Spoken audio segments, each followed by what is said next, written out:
The 1v1 interview series is a production of the Boss Rush network of podcasts. Visit bossrush.net to listen to our podcast and read our articles, game reviews, and more.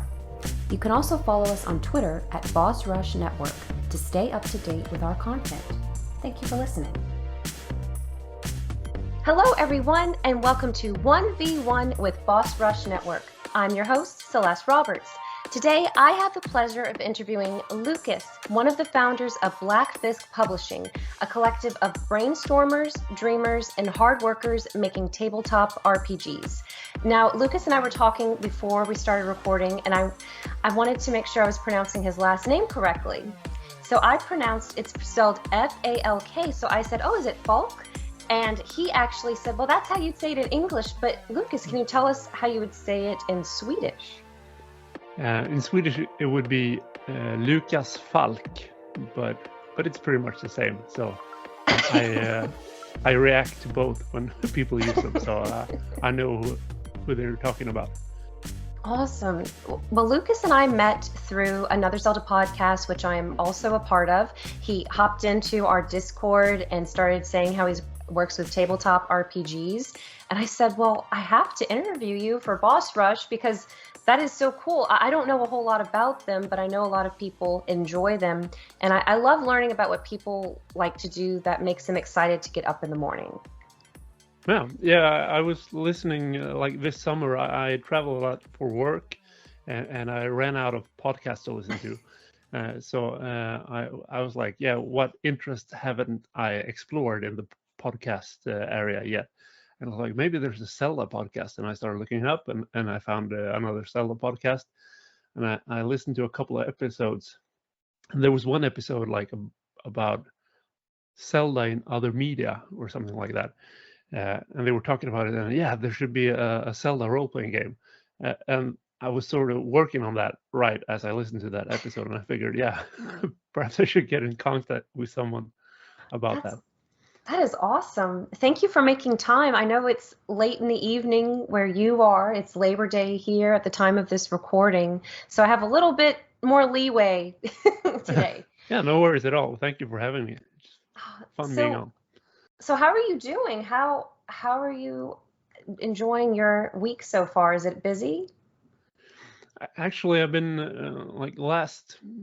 this spring, I was working in 2 full-time jobs for the same employer, so I was really busy. And then I had 7 weeks of vacation, and I pretty recently got back. And now I only have 1 full-time job at that employer. So it's been really calm, and I've been using my time like starting up new things that I enjoy rather than putting out fires everywhere and just handling crises, which is a lot more fun to be proactive and creative rather than stressed out and hurried. So yeah, I'm doing really, really well this fall, actually. 2 full-time jobs, 7 weeks of vacation. Okay, so that's a little unheard of over here on this side of the Atlantic Ocean. I have a really weird daytime job. I work for a non-governmental organization, but we're funded by the Swedish state to sort of get people to engage more with their hobbies and interest and learn more about stuff. So it's sort of a non-school education organization. And there was one of my colleagues quit, and there was an opening to switch. I was mostly focusing on like nature and camping and animals and things like that. And there was an opening for gaming culture, and I was like, yeah, I need that. I need that job as well. But they couldn't find a replacement for me in time, so I had 2 jobs at the same time. But now I'm working full time with, we call it gaming culture, and trying to get more people into the hobby. Okay, I think listeners are going to lose their minds and ask, how do I get into this job position? Are you accepting applications? Yeah, I've been, like, I started out when I was really young, both playing music and playing a lot of tabletop RPGs, and got into like local gaming clubs that were all supported by this organization that I'm now working for. So I was, for a long time, was like, yeah, that's what I want to do when I grow up. Help others get into hobbies and finding places to hang out and learning more about things they're interested in. So I've been hunting this job for quite a while, and seems in the end it paid off. So yeah. That is incredible. So, how long have you been into gaming culture? Was it something that was a big part of your childhood? Yeah, I was really into video games when I was younger, and as I got a bit older, I started leaning into computer games, and I think I found tabletop role-playing games pretty much through computer games. But I keep going back and forth. I was into miniature wargaming for a while. I've never really been into the card gaming aspect, but yeah, I dip my toes in pretty much all other gaming except that. Do you have And yeah, it's been, I probably got my first video game when I was, I don't know, 7 or 8, and been hooked ever since. Was it a Nintendo system or was it a Sega, I think the PlayStation? first thing I played, it was actually we had a home computer pretty early, and it had like the Prince of Persia game, and I think a game called, I don't know, Dark Fort maybe. I can't remember. I barely remember the game, but you were sort of exploring some sort of castle and fighting bats, things like that. Oh, wow. That sounds almost like Castlevania a little bit. Yeah, a little bit, but it was even simpler. If I remember it correctly, I haven't gone back to it. But yeah. Okay. So, do you have time to play games as much as you used to? No, I have like doing both my daytime job and the publishing company.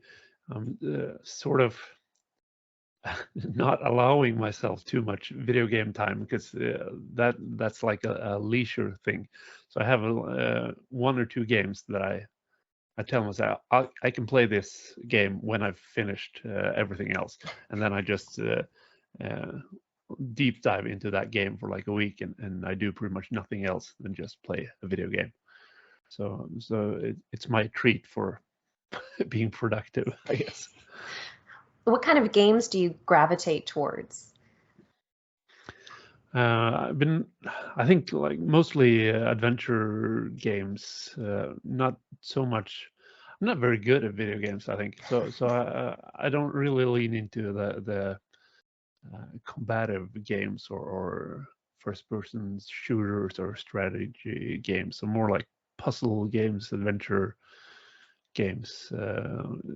Yeah, the Legend of Zelda series is a big favorite of mine, and I've also been quite into like the Dark Souls games lately. So yeah, I a can, lot of adventure and swords and things like that. if you're watching the video, you can see that really cool Breath of the Wild picture in the background next to a Yeah. typewriter too. Yeah. That's Yeah, awesome. I try to use the typewriter for writing, because when you're in front of the computer, you sort of always have access. You always have access to social media and YouTube and things like that. And so I tried to write a manuscript on the typewriter, but it was a bit too slow and clunky. I couldn't keep up. My thoughts were running away faster than I could write on it. So now it mostly collects dust, but it looks pretty, I guess. It does look really pretty. And I'm sure it's very challenging because, like you're saying, it's slow. And if you make a mistake, it's not like you can just press backspace, right? Yeah, and I think it could be good, because you would choose your words really well if you start thinking about it. But I'm more of I write uh, barely legible texts, just bullet lists of things that no one else would understand, and then I try to turn those into more uh, legible sentences, and then I try to evolve them. So my writing process is really based on improving something that's not good at all. So perhaps it was a bit too much pressure with the typewriter, having to write good things or having to rewrite everything. So maybe someday when I have more time. So what do you like to write? Are you interested in working on a novel? I've had that on my to-do list, but yeah, nowadays it's mostly just games and like tabletop Hmm. role-playing games and adventures for tabletop role-playing games. So that's my main creative outlet nowadays. Awesome. So there might be some people listening who are thinking, okay, what is a tabletop RPG, and how would you describe that? I think it's there were a lot of different types of role-playing games, but I think at the core it's collaborative storytelling with some sort of rule set to add uh, something unexpected every now and then. Would probably be the way I would describe it, the most basic. A lot of people have heard of Dungeons and Dragons, and especially now with the like Stranger Things and there, there's a big Dungeons and Dragons movie coming out sometime next year, and I think tabletop role-playing games have been sort of was a bigger thing back in the day, and then it sort of went away with the satanic panic and people finding computer games, and I think now sort of a second golden age maybe people are finding their way back to it after having been gone for a while, and new people are discovering it. So it's a way to, for me at least, it's pretty much like playing video games and computer games without the limitations of first having to program a video game, and also without the limitations of playing a pre-programmed video game, because you can do things outside the uh, not necessarily outside the intentions of the game creator, but like there are a lot less limitation because it's based on collaborative storytelling. So uh, no one's gonna say, no, there's a wall here, you can't enter that door because we haven't programmed anything inside the house. So tabletop role-playing games is sort of a limitless video game, at least to me, which is the fun of it for me. I hadn't even thought of them being limitless like that. That's a great point because you don't have to worry about the limitations of coding and programming and those frustrations. Well, how did you get into tabletop RPGs? Uh, I'm not sure, but I think I started getting into fantasy literature and things like that at a young age, and I was into the Zelda games, and later I got into computer games that was sort of based on a role-playing game. And I figured, yeah, I heard someone talking about there was this thing called tabletop role-playing games, where you tell stories together rather than sit at a computer and play visual games like that. Uh, so I I think I talked to someone about it, and they were like, "Yeah, for some reason I own a book of a tabletop role-playing game, and I never tried it. So we should try it together." And we brought a couple of friends together, and we played one session, and no one else enjoyed it, and I was hooked for life because it was the best thing I had ever tried. And then but I was sort of on my own doing it, and I found my way somehow through martial arts because I was training martial arts, and there was a guy there who was like, "Yeah, you should come to our gaming convention where we play tabletop role-playing games." Uh, and I was like, "Yeah, I'm looking for someone to play tabletop role-playing games with." So that was just a lot of random things that led to my tabletop role-playing enthusiasm, I guess. That's incredible. Your two worlds collided. Yeah, yeah, and we hadn't talked about it in any way. It was just a random offer from that guy. So yeah, that was, uh, and that club was part of the organization that I work for now. So that that was how I found my way into that as well. So Wow. So before I forget, I want to ask you about the martial arts. Do you practice different types? Is there one you're focused on? And how long have you been doing it? I run a Taekwondo school for like teens and adults, and I guess I've been doing it for, I don't know, 25 years maybe. That's Way too long. incredible.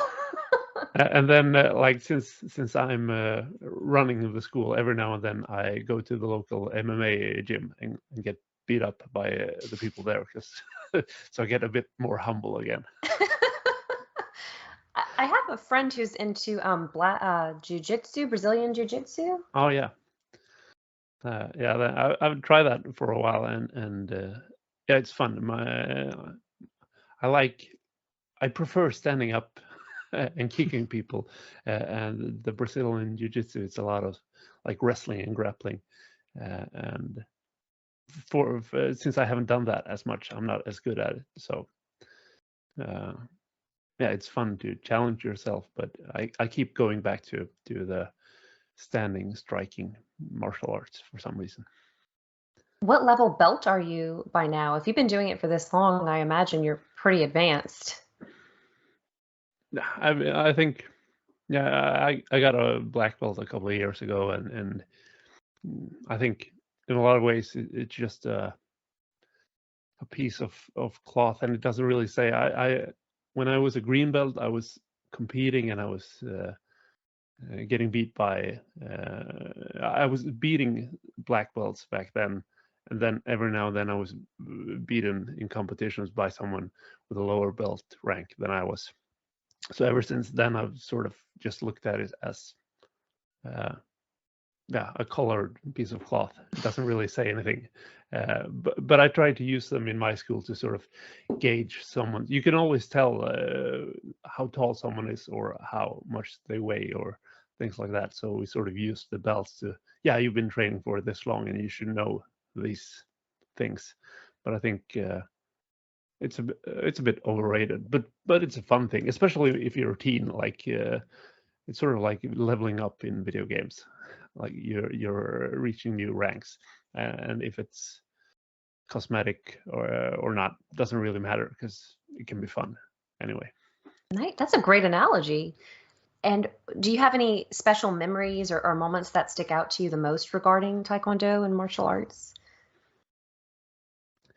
I think, yeah, I've had a lot of fun competing, but I think now that I run my own school, it's mostly the fondest memories are of people learning stuff that I somehow managed to teach them. I think that's the most fun, and like the people competing for the first time, or I had a really fun memory.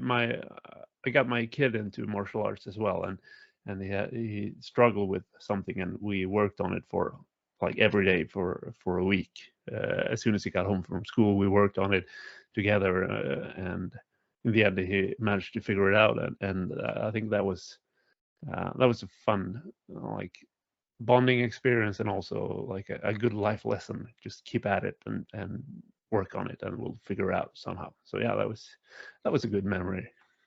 Oh, I love that. It has to take so much discipline too, I'm sure. Yeah, but I think pretty much everything does. Like if you want to be good at something, it doesn't matter if it's kicking people in the head, or being a good writer, or just being a good cook, or whatever it is. It requires a lot of discipline, but mostly just some sort of drive or passion for it. It's really hard to get good at something that you're not enjoying doing. Hmm. Did you ever get into music or other types of sports or any other activities? I played in a band for a bunch of years, and lived together with a band, and pretty much lived in our rehearsal space, just playing music every day. So yeah, I've been dipping my toes in a bunch of different hobbies as well, I guess. And yeah, music was a big thing. I was really into surfing for a while, and I played tennis and golf and things like that. But I think martial arts is the sports thing that really hooked me in. I think music and creating games and writing is probably the more cultural hobbies of mine, I guess. Do you like to listen to music while you're working on your tabletop games? I'm always listening to music whatever I'm doing. But when I was playing music, I was listening to a lot of music with vocals. But lately, since I'm writing, I can't really listen to vocals while I'm Hmm. doing that. So a lot of instrumental music, different genres, but a lot of like lo-fi hip hop has been on my playlist lately, and like atmospheric post Hmm. rock things. Yeah, I think it's a good way to shut out everything else, to just have headphones on and listen to music, and no one will talk to you, and you won't hear anyone else. That's a great idea. Yes, I Yeah. love listening to music while I work. I like the lo-fi hip hop, like you mentioned, and Oh yeah. I like the kind of vaporwave style Oh yeah. that's been picking up, kind of that electronic synth music that's making a resurgence since the 80s. Yeah, yeah, I've been listening to that as well. It's fun varying yourself, and I tend to, like when I work on a game, I tend to find a couple of playlists for that game to s- sort of inspire me. And working on this Zelda inspired game now, I've been having a lot of like lo-fi Zelda remixes, which has been a lot of fun. Some people are so talented with that. There's some beautiful arrangements of popular Zelda songs. Yeah, yeah, and I think it's always like that's the thing with the Zelda games. Like every game, it's sort of its own interpretation of a familiar concept, and I think with the rearrangements of music as well, sort of the same idea that you take the familiar melodies and beats, and then you make something uniquely Hmm. for that specific context, which is a lot of fun. Are you okay if we nerd out about Zelda for a little bit? Yeah, absolutely. Okay, okay. It's a little selfish request on my part, but I do love And Zelda. you have a nice Wind Waker poster there in the background, Oh, right? actually it's a Spirit Track. Not Spirit Track, Phantom Oh, okay. Hourglass. Oh, yeah. Yeah, but very very close. Not too far. Do you remember Club Nintendo from a few years ago where you could redeem points or codes or something and get free stuff from Nintendo? I think I missed out on that. I don't Maybe know it if wasn't a Swedish thing, or maybe uh, I was just out of the loop. it was. I'm not sure. Yeah, I'm not sure if it was US centric, but you could buy games and you'd report it on your Club Nintendo account, and you'd get these points, and you could get some cool video game stuff. Like I have some Animal Crossing paper fans that you Okay, can fan nice. yourself with, and I redeemed some points to get some Zelda posters. I have a Phantom Hourglass one, and I have one with a bunch of different Links up until 2007. Like here's what Link looked like in this game. Here's what Link Oh, looked like in okay. this game. So yeah, I don't know Nice. if I don't know if they do it anymore. I know sometimes I'll get an email from Nintendo saying, "Oh, you have some points or coins or Okay. something on my Switch." I don't know. I Okay. can't keep Yeah. up. Yeah, me But neither. do you have a favorite Zelda game, or do you find that spot kind of switches depending on your mood? I think I'd have a hard time picking one favorite, but I could maybe do a top five Let's do it. in no Let's do that. particular order. Yeah, I think uh, maybe it's nostalgia, but I've been going back to Link to the Past, and I Hmm. think like the dungeon design and the story and everything. Yeah, I really enjoy that a lot, and also Link's Awakening. I think that's a Yes. nice like twist on that same formula. Ocarina of Time is another big favorite. Majora's Masks, and then lately probably Breath of the Wild for its own reasons. So yeah, that's probably that was five, right? Yeah. Yes. Uh, One, so, two. but I sort of forgot about Twilight Princess for a while, and I played it recently, and I think it's better than I remember in a lot of ways. It's a bit Ocarina of Time derivative, maybe it was my Yes. my sense, but I really like it's an improvement in a lot of senses, and like the final battles and that is really nice as well. And yeah, I went back to Skyward Sword recently as well, and that was also better than I remember. So yeah, I think I can probably list every Zelda game, and yeah, maybe it should be in the top 5 as well. So Good if, picks. if I remember correctly, I think I've heard your favorite is Twilight Princess. You Is have that a correct? really good memory. Yes. That's my favorite.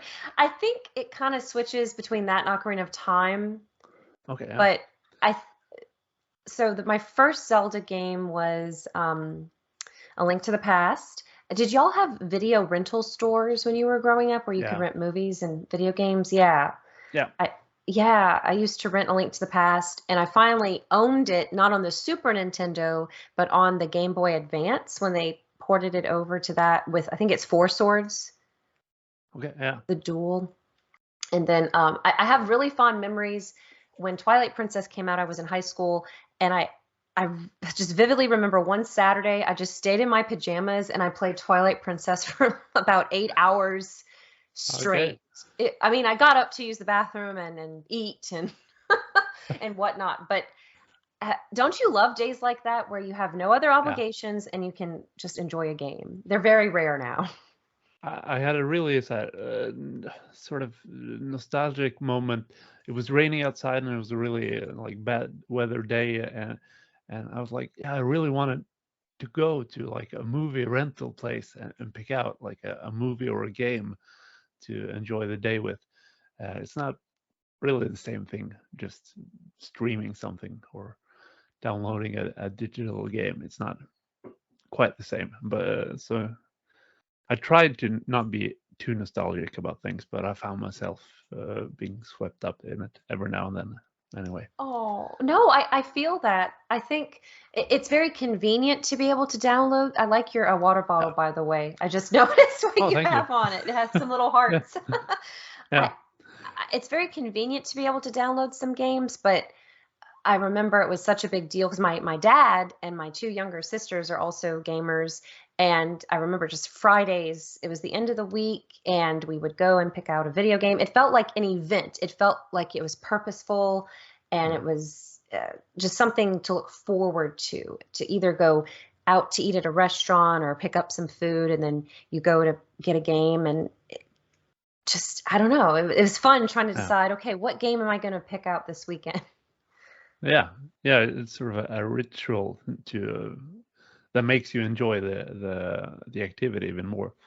Hmm. And I think if you remove too many of those, if it's too accessible, if you don't have to go out in the rain, then you won't enjoy it as much, maybe. Exactly. Did you know there is one surviving blockbuster in the United Yeah, States? I've heard about that. Yeah. It's nowhere And, near me. It would have to be, I uh, think it's in Oregon, so it's pretty yeah, far from where I live. But it'd be yeah, cool. but it's very convenient as well to be able to get things at home. So Are you current? So you mentioned you like Dead Dead Soul? Oh my gosh, am I saying Dark Souls? Dark Souls, yeah, Dark Souls. Okay. I'm thinking of why am I saying Dead Souls? Maybe because people die so many times in that yeah, series. Maybe that's why makes that came sense. to my mind. Is there anything Yeah, you're playing currently in between life events? it's I think maybe Skyward Sword was the last game I played. Uh, but now we're ramping up for a Kickstarter and trying to finish our Zelda-inspired tabletop game. So I think now it's just work mode as soon as I Hmm. get extra time. So I understand. It's hard, and sometimes at the end of the day, I'm very tired, and I don't have the energy to focus on a video game. yeah, It's sad. yeah, but then you have more to play when you get the energy. So That is true. That is very yeah, true.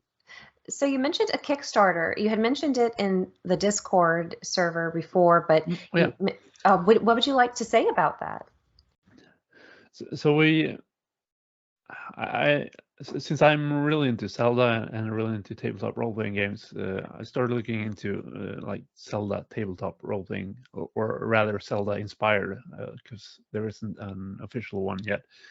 And like with game design and pretty much everything you do, I guess, you can have different opinions without thinking, yeah, this is bad. You can think, yeah, this is not how I would have done it. Like with food as well, I guess. This is not how I would have seasoned this for food. And I read those games that were available, and they were sort of focused on like resource management and foraging and crafting. And I felt like, yeah, I wish there was like a Zelda game that captures what I think is Zelda at its heart. Mm-hmm. So I started working on that just for fun. And then we tried it out, and we enjoyed it a lot. And I figured, yeah, maybe I should do something with this. And I kept working on it for a while. And my, my screen name on Twitter and things like that is Cerulean5, because blue is my favorite color and 5 is my favorite number. So I just been having that for a while. So when I was naming the game, like the as a project name, just for fun, I called it like Legend of Cerulean or something like that, because it sort of sounded like Hyrule and sort of like Zelda. And in the end, sort of stuck, but we named it Heroes of Cerulean instead. So it's a tabletop role-playing game, mostly focused on like the older style of Zelda games, the more simplistic and minimalistic. So you have the three stats. That's might, bravery, and insight, which is like just a serial number filed off power, wisdom, and courage. And you roll a bunch of like four-sided die, because they're sort of triangular, so they reminded me of the Triforce. And you explore dungeons and find items that you use in creative ways to solve puzzles, and you fight monsters and bosses at the end of every dungeon. And it's a very minimalistic retro game with pixel art graphics that you're sort of playing as a group of heroes, because in this world, like the sort of Link in Zelda, the this world's Link and Zelda, but they're called the Paragon and the Guardian instead. They were supposed to be reborn, but they haven't been reborn yet. But the evil Shadow King has been reborn and spreading havoc with monsters roaming the world and scaring people. So you're sort of a group of regular people that wants to help protect the inhabitants of the world and fight the monsters, because the chosen ones haven't appeared yet. So you're sort of doing their job, and hopefully in the end you might save the world. So yeah, Hopefully. it's a fun, very very minimalistic role-playing game that we've been play testing it, and a lot of people said, yeah, this is perfect for playing with kids as well, because it's really simple mechanic wise. And I think it could be like a good first role-playing game for people who wants to try it out. Just if they haven't played tabletop role-playing games, it could be a gateway game to heavier stuff, if you're interested in that. Oh, I love that. That was going to be my question, because I've never really played tabletop games. I think I played a little bit of one, or maybe it was just a board game at a friend's house. But I understand tabletop games, the campaigns can last a while. Is that how these games will be, where you might have to visit with your friends or family multiple times to finish them? Yeah, I think like you could play one dungeon for a couple of hours and just have fun with that. But I think the book that we're kickstarting, it will contain like a ready-made campaign that you can play that has 3 dungeons and then a final larger dungeon.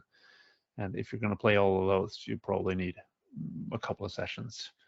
So you could do one, and if you get hooked, you could keep going, fight more bosses and find more items, and that's incredible. And, explore more of the world.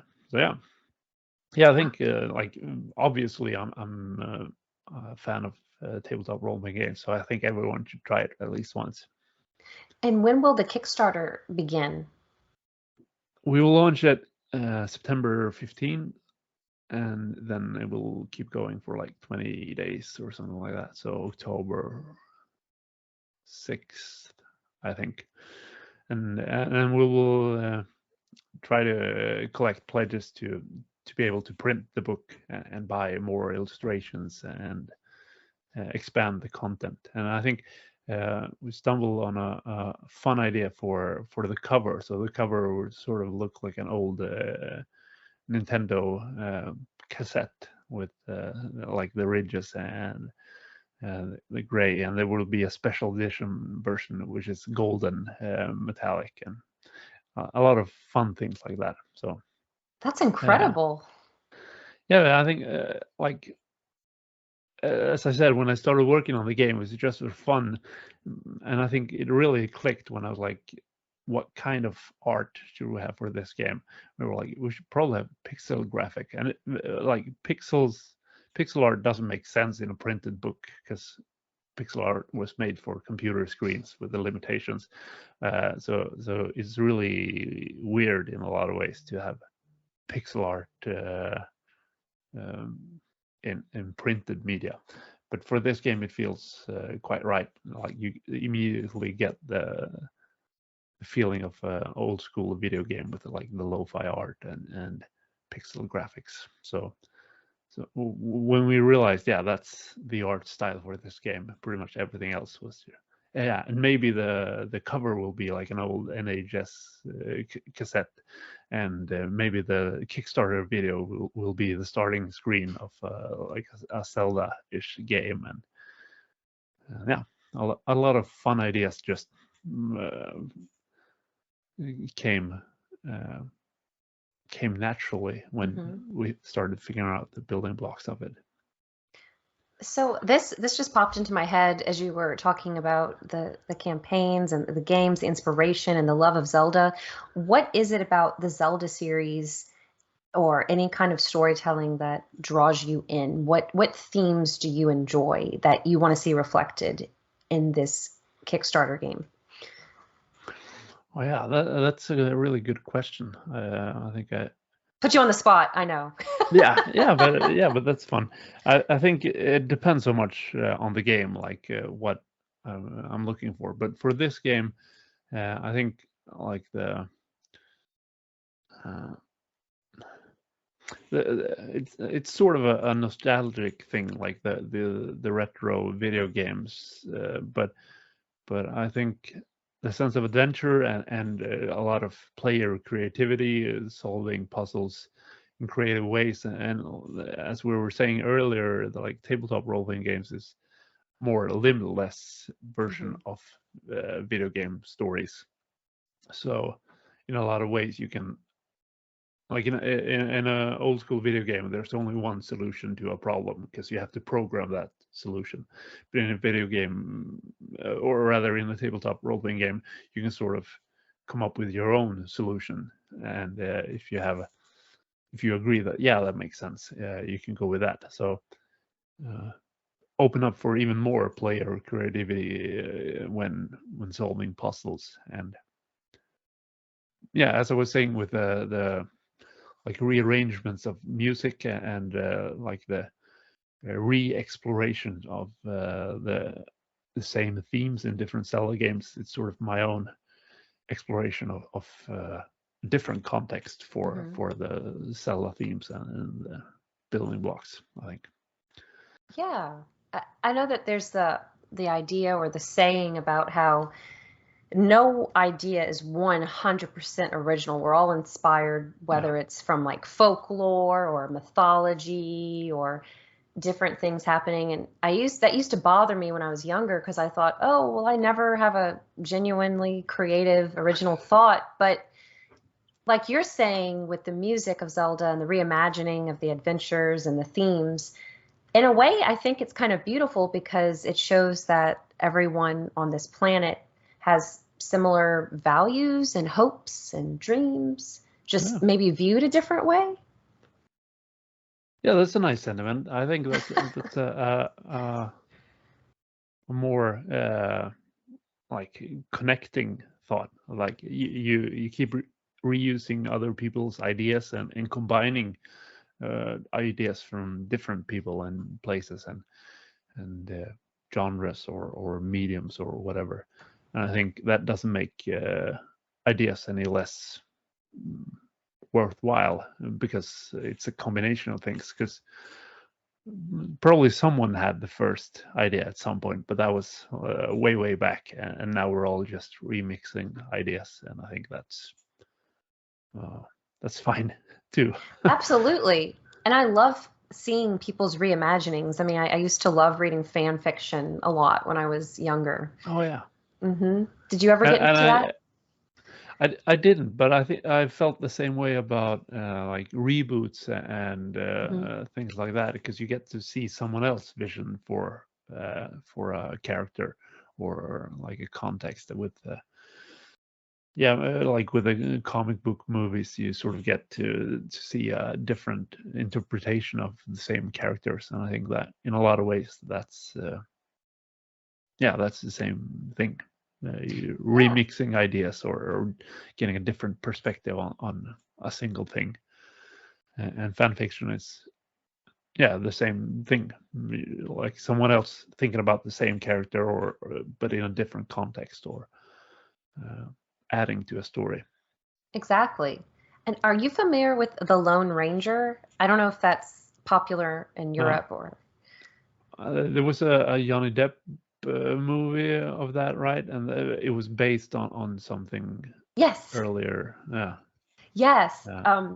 How you were saying the different interpretations and the reboots. So the movie has Army Hammer, Johnny Depp. It came out Right. maybe within the last 10 years. And I took my grandparents to see it because they grew up with the original Lone Oh Ranger, yeah. like the cowboys and Native Americans. And it was in black and white. And I was curious to see their reaction to the modern show. Right. It was so that's what I was thinking of when you were talking about comic book characters. And after we left the movie, I said, "Well, was this anything like the Lone Ranger when you were growing up in the 40s, 1940s?" They said it's a little different. It's a little bit more Yeah. exciting than what we had, but that's fascinating too because someone like Batman for my dad when he was growing up reading comics, I'm sure whatever was happening in that time period was what was going to be reflected in the comic books. And now in 2022, they're going to have to, the writers are going, and illustrators are going to have to make it echo with whoever's reading it today, I would imagine. Yeah, absolutely. And yeah, people nowadays have different perspectives, and I think that's a good thing about like the whole mainstream industry is that we're starting to get voices from different groups in different places, because I think you get more interesting ideas that way. Hmm. If you mix ideas, like you take an old concept and then you get someone with a different background to explore that idea and find their own uh, voice in that. I think it's the same thing with tabletop role playing games. It's been really dominated by white Westerner male people, and lately it's been shifting. So yeah, I read a lot of interesting stuff about made by Southeast Asian designers and non-binary game designers, and yeah, just interesting perspective. We published a couple of games by uh, a person called Amos Persson, made uh, non-binary person who co-designed one of the games that we published, and designed a game on their own that we also published. And like, they have a different perspective on things than I do, and it was really fun exploring that together. Wow. Oh, are there any other games or any other creators you'd like to mention who have worked with you?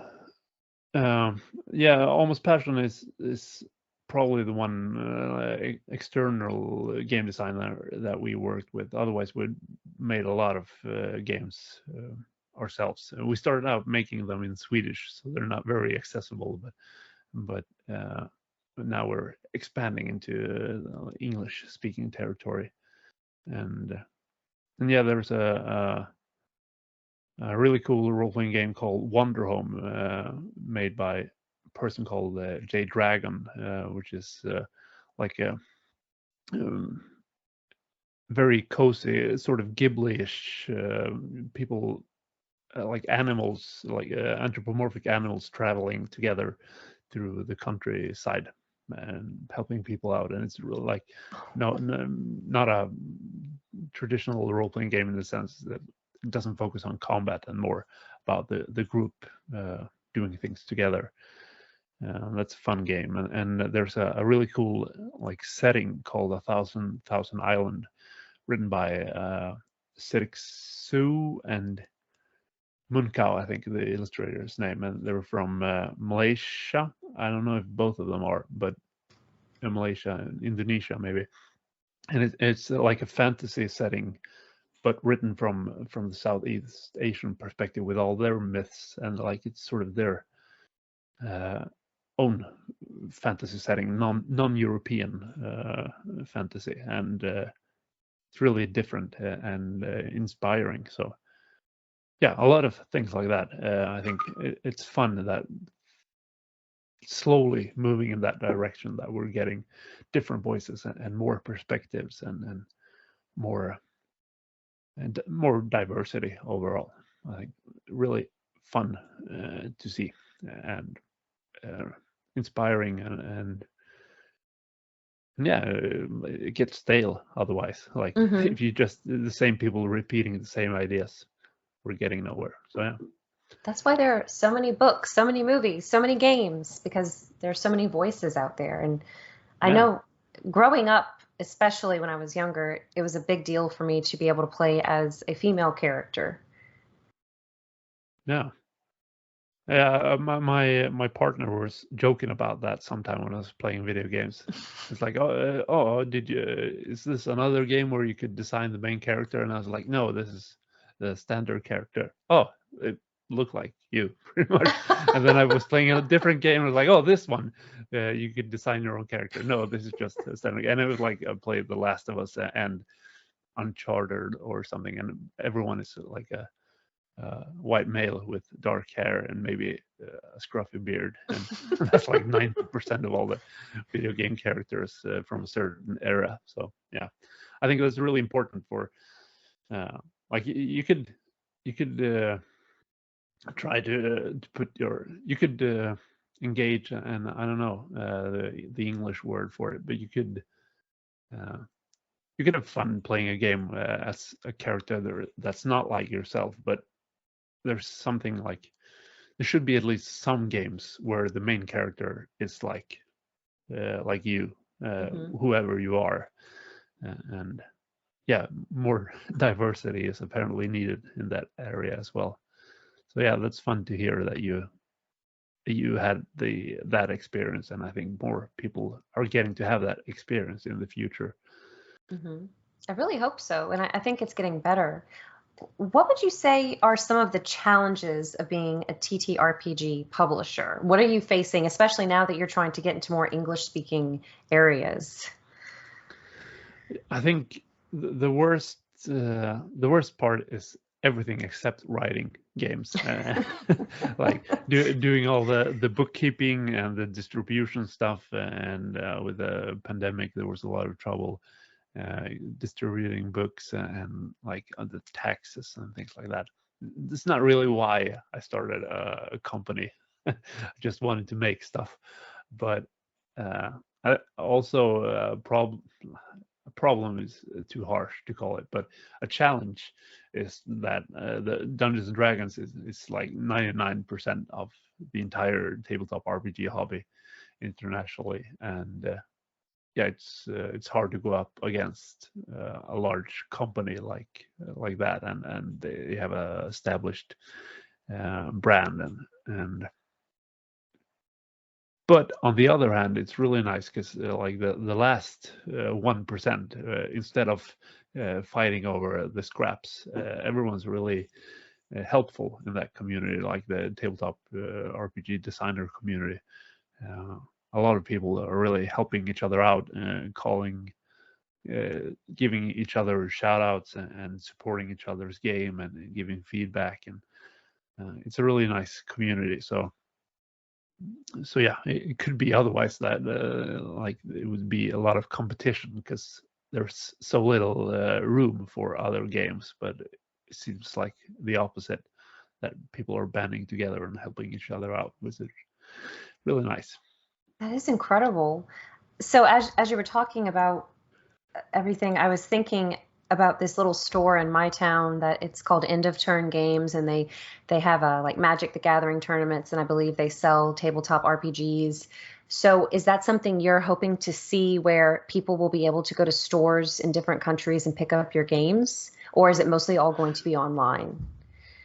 I think we have our games in a bunch of stores internationally. Right now, we got help from a company called Indie Press Revolution, who distributes like games from smaller creators.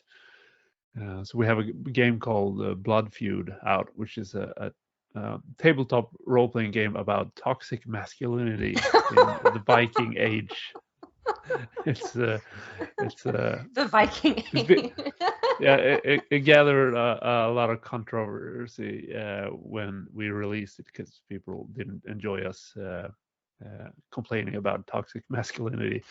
But yeah, it got out there at least, and got another game called Slaying Dragons, which is a small game where it's sort of traditional in the sense you're an adventuring party going to slay a dragon, and as players, you know that you're going to succeed. You're going to like overcome all the challenges. You're going to reach the dragon and you're going to slay the dragon. But the game is about learning about the characters and their relationships and who they are and what they prioritize and sort of what it costs them to reach the dragon and what they sacrifice on the way. So it's a cool introspective dungeon crawling game. Like you're crawling into the dungeon to find the dragon, but you're also crawling deeper within the characters as you do that. So That is really and cool. those are available in a couple of game stores in the US at least. And yeah, I hope we'll get our other games there as well. There are a lot of Swedish RPG tabletop RPGs that are getting a lot of international acclaim at this point. So we're sort of looking to join that collective of Incredible. Swedish game designers.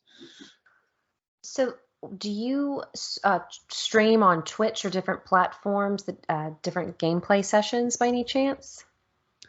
We haven't really gotten into that. We've been thinking about it. We've been joining streams rather than hosting our own. It was a stream of the Blood Feud, the toxic masculinity game, on a channel called Plus One XP, and they play that together. And hopefully, I'll join them with Heroes of Cerulean as well.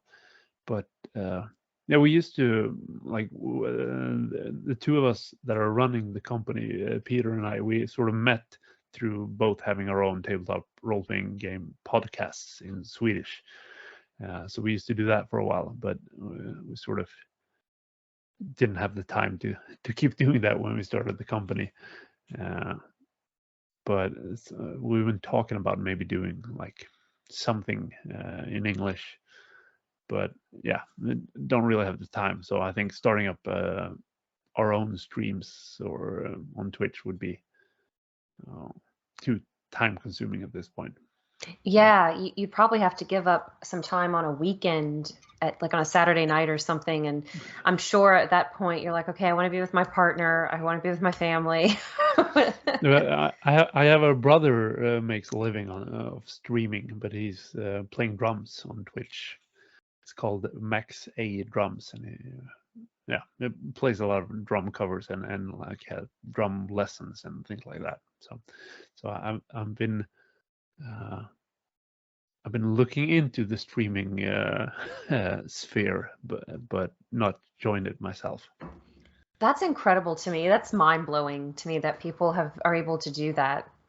Yeah, that's quite exciting for just he loves playing drums and he gets to play drums and make a living out of that. That's always great.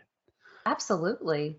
I think some people who aren't really as into gaming. So I don't really watch a lot of streamers. I just don't have a lot of time, but I think it's incredible that it exists. And someone was kind of someone who's not into game was saying, like, I don't understand why people want to sit around watching people play games. And I said, well, people sit around to watch people play American football or baseball or soccer or tennis, and they're not contributing to it either. Or I don't know if it's popular in Sweden, but we have a channel called HGTV, Home and Garden Television, where people watch grown adults go search for homes they want to buy. Okay, yeah, we have a couple of those shows as well. Yeah, I like you, I haven't really got into watching a lot of streams or things like that, just because I don't really have the time. But I've heard a lot of people say it's sort of like having the radio on. You're not necessarily watching every second of it, but you're sort of having someone else keep you company and listening to conversations. And I mostly use podcasts for that aspect of entertainment. Like I listen to podcasts when I'm driving to work and doing taking walks and doing dishes and things like that. So I guess it might as well be a stream, just that I haven't gotten into watching streams yet. It is cool how you can type to the person streaming and there's a good chance they might read your message and even respond to it live. So that is really cool. Yeah, and I'm really impressed with my brother, for example, how he can focus on playing drums and then he can entertain a lot of people live and answer questions and keep reading comments and then get back to playing. And it's got a really great personality for entertaining people, and so do like all successful streamers. It's a really special skill to be able to focus on what you're doing, but also to make people feel seen and entertain them. Like when I'm playing video games, I'm just staring into the screen, mouth open, and like I'm completely zoned out. So I would be the worst video game streamer ever, I think. But people who are skilled at doing things simultaneously, it's really impressive. All kind of talents in this world. Oh my goodness. And I'm so happy. No. I always joke, if I'm the smartest or most talented person in the room, we're in big trouble because we're doomed. Yeah, but that's the thing. Like, no one's the smartest or most talented because everyone's got their own thing that they're talented or learned about. And I think, I'm sure you have a lot of things that you're the most talented at or the smartest at in certain context. And I know with myself, there are a lot of contexts that I'm the least learned and the least competent as well. But in some context, I know my way about things that I've put my energy into. So yeah. We're all here. And that's why you need diversity, I guess, because you have a lot of people who are talented at a lot of different stuff. And that's pretty much why we started the company as well, because we were designing games, and I have a background in information design and layout work and writing. Okay. And my colleague Peter has a background in economics and administrative work. Okay. So we pretty much figure either we could learn each other's skill and do them on our own, or we could just join together, and I can do all the layout work and he can do all the economic and budget things, and we can help each other out rather than just learn a new skill and sort of compromise with what we're actually enjoying and sort of what we're the most skilled at least.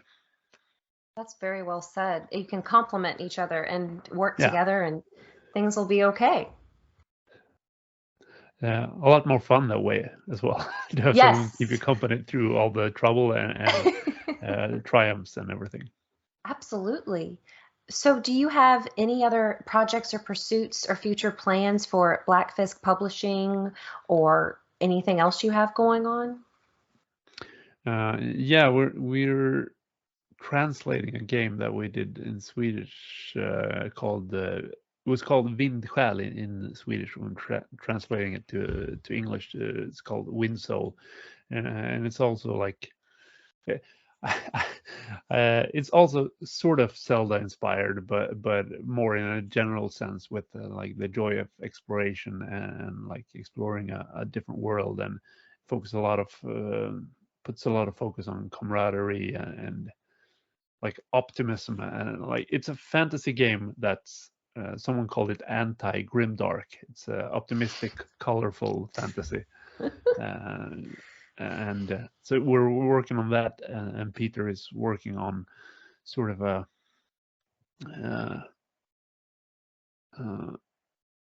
not necessarily a teaching game, but it's aimed at teachers and librarians to help teens get into role-playing games. So it's very focused on being accessible for new role players, called Grave Quest, which is about grave plundering, which is of course what all people should all teens shouldn't be doing in real life, but in I think role-playing that's games illegal. it's okay. But yeah, so we got a lot of games lined up. This Zelda inspired Heroes of Cerule is the first one. This to go to Kickstarter this year, and then we'll see who gets done with the other game first, I guess. Incredible. That's so incredible. And I love that your government is funding these sorts of pursuits as well, that they want to encourage people to embrace their hobbies. Yeah, that's I'm quite proud of that part of our society, that we're, because I mean it's the same sort of the same idea with the sports thing, that we get a lot of government funding for. Like the Swedish sports system is built on uh, people who aren't making money. They're just helping kids and teens out just because they believe it's a good thing, and they get money from the government to pay for rent, for training practice spaces and things like that, buying equipment, and so no one's really making any money of sports or culture on the hobby level. So the government helps people do that, and it keeps teens off the street, and it gets people out from their apartments. And a lot of people, I talked to a lot of people when I was playing music who probably would have been criminals if it hadn't been for them finding music and having somewhere to be. And I met a lot of people in the gaming community who probably would have been at home depressed, Oh, yeah. isolating themselves if it weren't for their local gaming community contacts and things like that. So I think it's a good way to build a good society in that sense. Like invest in culture and hobbies and health, for both mental health and physical health for people. Yeah, I think that's something to be proud of. Oh, absolutely. That's beautiful. I love that. I think I'm gonna have to move to Sweden. That's We incredible. got problems as well in Sweden, but yeah, that at least that aspect is somewhat intact at this point. That's incredible. Well, Lucas, how can listeners support you and or Blackfisk Publishing? Uh, we're the worst at getting people to support us financially, because we always say, like, you could go to our website and you can get our games for free, because everything is pay what you want. You can just download it without paying anything and check it out. So if you want to get into role playing, you could go to our website and download games that you think are interesting and just check them out. But yeah, if you're excited about Zelda-ish role-playing game, you could go back to Kickstarter for Heroes of Cerulean, or if you're interested in what we're doing and what we got coming up, you could follow us on social media. We're usually Bläckfisk Pub on Facebook, Instagram, Twitter, and our website is blackfiskpublishing.com. Very cool. And I see you also have a YouTube channel. I have that listed as well in Yeah, my notes. I don't know if we've uploaded perhaps something, but I'm probably gonna upload a cool Zelda-inspired Kickstarter video for Heroes of Cerulean, and it's probably gonna be on the the YouTube. So at least we got another clip there. Very Shortly. cool. And where can people follow you if they want to keep up with you and your endeavors? Yeah, I'm mainly on Twitter, where I'm Cerulean5, just one word. And I like to talk about tabletop role-playing games and Zelda stuff on there. I think a lot of people will enjoy that for sure. Well, Lucas, is there anything else you'd like to say? Just a big thank you. It was really nice chatting with you, and thank you for having me on and taking the time to let me blab on about stuff I love. Oh, if I could do this all the time, I would. I wish I could interview people all day, every day. I love seeing people get excited and passionate about things. Sometimes I'm guilty of this. I fall into that spiral of just reading bad news, whether it's local or regional, global, international, whatever the case may be. And it's very easy to forget that there are good people in the world and there are people who are passionate about fun things, not just Right. hurting other people. Yeah, I think you sort of need to remember that to have the energy to face all the like there's a lot of important stuff that's really bad and really harmful, and it saps a lot of energy to deal with all that, and you sort of need the optimism and faith in people to have the energy to face all those things. So yeah, I agree. Absolutely. We all need to play your tabletop RPG so that we can feel better about everything going on. Yeah, hopefully that's part of the idea. Like we it's good to I like some grim dark stuff as well, but every now and then you need some optimistic, colorful boosts just to have something to lift you up as well, not only push you down. Absolutely. Thank you for that. And thank you for taking time, especially since it's kind of late where you are. I'm so excited for people to get to learn more about you and Blackfisk Publishing and just all these awesome games that you guys have coming out. So Thank you. excited. Thank you kindly. Well, everyone listening, you can find more 1v1 interviews and Boss Rush's other podcast at bossrush.net. And you can follow me, Celeste, on Twitter at FairyCrypt. So until next time, everyone, we will talk to y'all later. Thanks again, Lucas. Thank Bye, you. everybody.